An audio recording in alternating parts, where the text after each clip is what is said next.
नमस्कार मेरे प्यारे साथियों।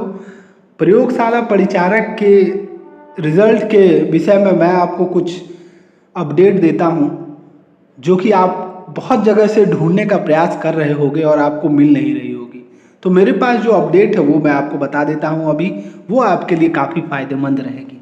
तो जिन साथियों ने सब्सक्राइब नहीं किया है वो आप सब्सक्राइब कर लो, ताकि कोई भी आपको किसी भी पल जानकारी चाहिए होगी तो आप मुझसे कलेक्ट कर सकते हो, और मेरे पास कोई जानकारी रहेगी तो मैं आपके साथ साझा कर पाऊंगा। हमारे बीच एक कम्युनिकेशन का चैनल हो जाएगा। तो साथियों, मैं आपको बता दूं कि प्रयोगशाला परिचारक का जो एग्ज़ाम था वो एग्ज़ाम आप लोगों ने दे दिया 3 अगस्त को। ठीक है, अब इसकी लगभग महीने होने को आई है। अब इतने बीच में इन्होंने अभी तक जो है क्वेश्चन पेपर की जो आंसर की है वो अभी तक इन्होंने रिलीज ही नहीं की है, कि आप पहले तो आप जान पाओ कि क्या ऑफिशियल आंसर है क्वेश्चन के, जिसके बिना पर आप एग्जैक्ट जो आपकी कटअप है, एग्जैक्ट जो आप मार्क्स पा रहे हो, वो हम भी आपको बता पाए और आप भी जान पाओ।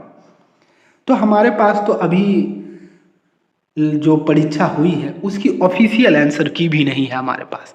तो साथियों, उसके विषय में मैं आपको बता दूं कि ऑफिशियल आंसर की जो है वो इस वीक के एंड में और अगले वीक के स्टार्टिंग में आपको मिल जाएगी ऑफिशियल आंसर की। अब ऑफिशियल आंसर की आने के बाद क्या होगी साथियों, ऑफिशियल की आंसर की आने के बाद आपको ऑब्जेक्शन डालने होंगे, क्योंकि आपको पता है इसकी पिछली परीक्षाओं का हाल, और आपको ये भी पता है कि क्वेश्चन कितने सही रहते हैं कितने गलत रहते हैं। तो उसके लिए आपको ऑब्जेक्शन जो है वो रेज करना ही पड़ेगा।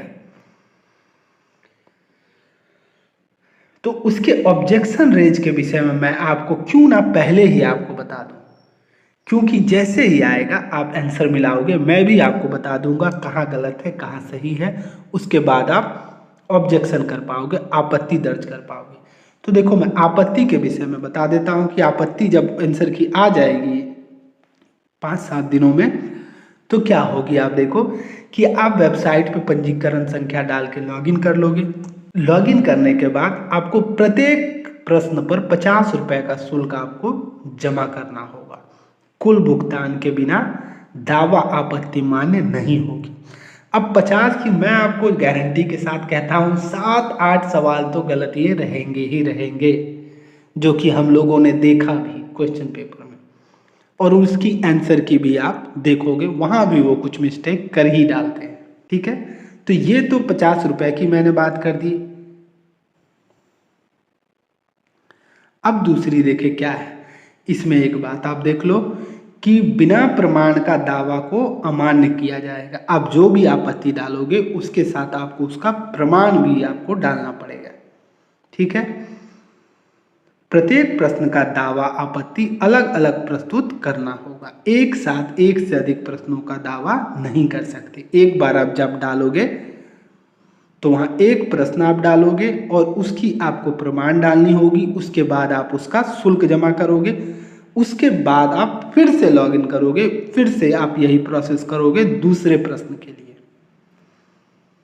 ठीक है, उसके बाद आपको, या फिर एक आप वो कर दिए, उसके बाद फिर आप एक प्रश्न को आपने डाल दिया, फिर आप दूसरे प्रश्न को डालो, फिर तीसरे प्रश्न को डालो, फिर उसके बाद आपकी टोटल जो भी आपका शुल्क हुआ, मान लो 5 सवाल ऐसे रहे, तो आपको 250 रुपये आपको उसमें डाल देने होंगे। तो ये है साथियों इसकी आपत्ति को दर्ज करने। अभी जो है मैंने आपको इसकी आपत्ति दर्ज करने के विषय में बता दिया है। आंसर की आ जाएगी तो हम इस पर विस्तार रूप से बात करेंगे। तब तक आप सभी को धन्यवाद। जय हिंद।